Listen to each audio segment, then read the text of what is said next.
a Spanish curriculum powered by Sombrero Time.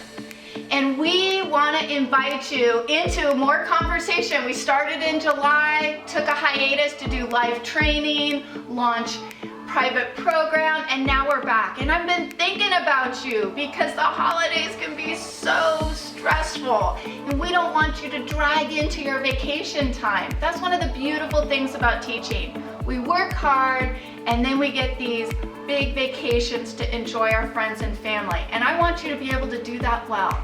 So I'm going to invite you to sit with me on October 24th at our webinar to unpack holiday hacks for Spanish teachers.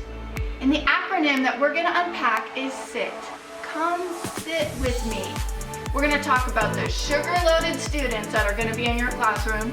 We're going to talk about interruptions. And we're going to talk about the terribly long hours that we have during the holidays. So in the last video I unpacked S. In this video I want to unpack I, interruptions. We have class parties coming in, assemblies coming in, and a lot of times the instruction that we've planned gets disrupted, gets canceled. What do we do with that? I'm going to encourage you and walk through some super decisions that we're going to make so that we don't go sideways when we have all these interruptions coming. So sign up for the webinar below and join me to talk about how to hack the holidays well. Hasta pronto!